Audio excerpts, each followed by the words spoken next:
Gisteren maakte ik deze quilttop klaar en ik heb hem gesandwiched met tussenvulling en een achterkantje. En daarna met veiligheidsspelden die sandwich aan elkaar gemaakt. En dan ga ik hem doorquilten. Ik ga je laten zien hoe ik dat doe. Op mijn manier, de slow stitching manier, doorquilten.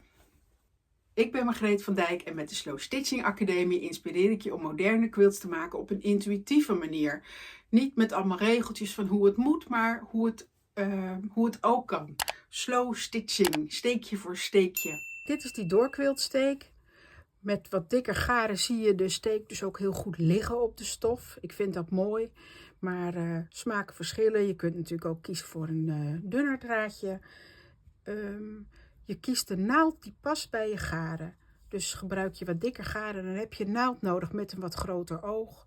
Ik gebruik graag de genieënnaald van John James, nummer 26. Maar zoek vooral de naald die jij fijn vindt.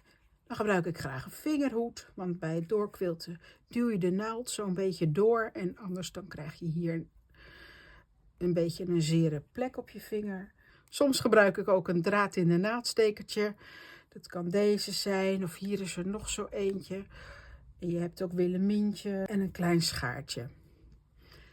Nu zit er hier al een draadje in de stof, dus ik zal een paar steken laten zien. En daarna ga ik laten zien hoe je aan en afhecht. Ik doe dit trouwens het liefst zittend op de bank. Met zo'n grote quilt. En dan gebruik ik niet een quiltring om hem te spannen. Ik vind het fijner om gewoon mijn linkerhand helemaal naar de onderkant te brengen van het quiltwerk. En dan bij een grote quilt zit er dan dus hier een dikke bobbel. Maar dat is kwestie van wennen. En ik vind dat zo fijn op deze manier.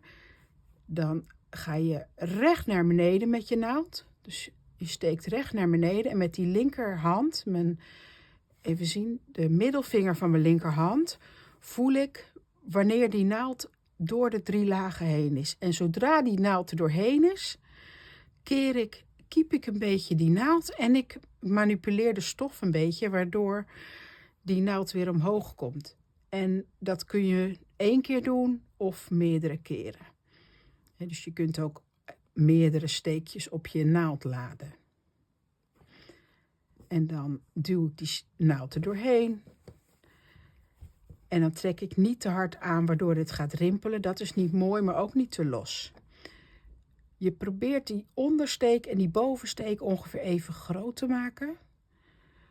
Het is niet belangrijk hoe klein dat is, maar wel een beetje regelmaat is wel mooi.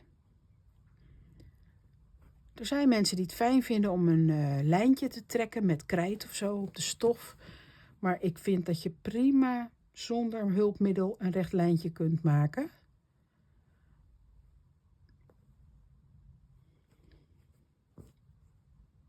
Oh, fijn. Die draad is bijna op. Nu kan ik laten zien hoe je afhecht.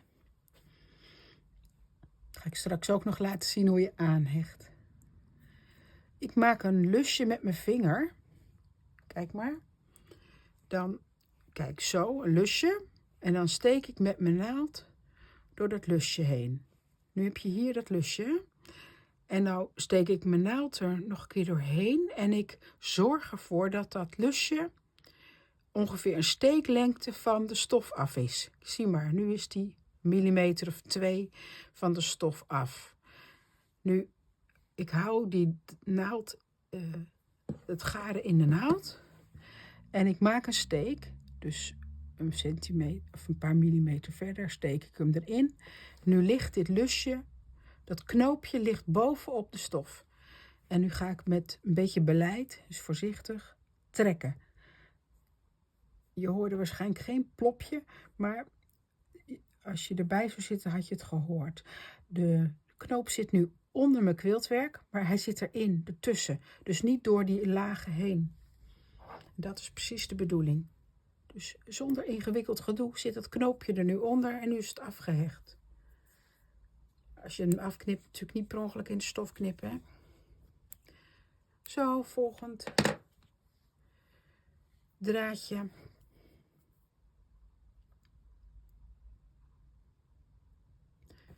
Ik ga eventjes met mijn dradensteker erin doen.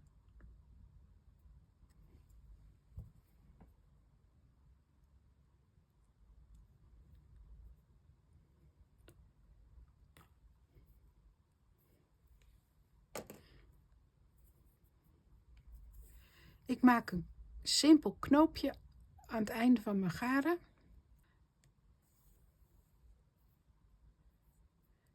Daar heb ik ook een ander filmpje over. Dat kun je opzoeken hoe ik dat knoopje doe. Nu ga ik dat knoopje, net als bij het afhechten, hier onder mijn quiltwerk brengen. Maar in die lagen, dus niet door de lagen heen. Hè. Dat was bij die vorige ook, maar misschien zei ik dat niet. Dus ik breng mijn naald in, van een eindje ervan af, totdat ik hier omhoog kom. Een steeklengte van waar ik gebleven was. Nu ligt het knoopje bovenop. Nou, ga maar eens kijken of je een knakje hoort.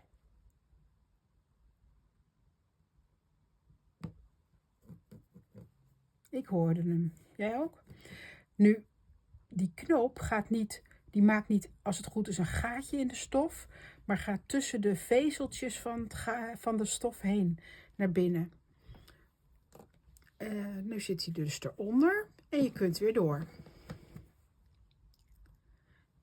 Je kwilt als je rechts bent altijd van rechts naar links.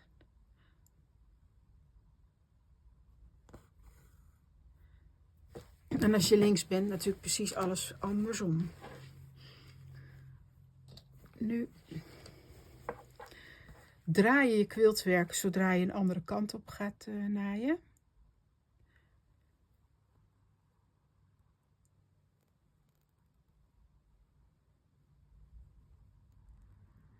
Waarom je dat doet met het kantelen van die stof, een soort wiegende bewegingen maak je steeds met die stof en de naald.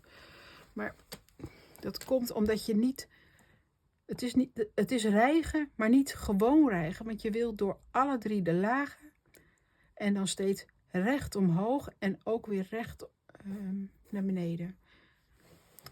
Want anders dan zou je schuin door de lagen heen gaan. En als dat is gebeurd, geeft dat niet. Maar het streven is dat je recht omhoog, of recht naar beneden en recht omhoog.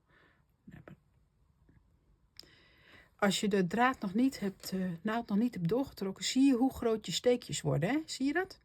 Dus als je denkt, hé, er zit een hele grote bij, dan kun je nog even zo je naald terugtrekken. Maar deze vind ik wel goed, dus dat doe ik nu niet. Maar dat kan dus.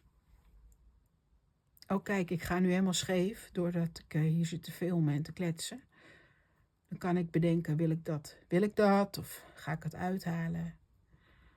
Nou, ik vind het niet erg. Maar je kunt natuurlijk ook wat onzichtbaarder quilten door bijvoorbeeld hier wit garen te nemen. Hè? Zo heeft iedereen, maakt zijn eigen beslissingen. En ik vind ook dat wat voor quiltsteek jij maakt, dat is je handschrift. Dus de quilts, iedereen heeft een eigen doorquiltsteek. Het enige is dat die een beetje regelmatig moet zijn. Maar verder, het is gewoon jouw handschrift. Dus het wordt jouw doorquiltsteek.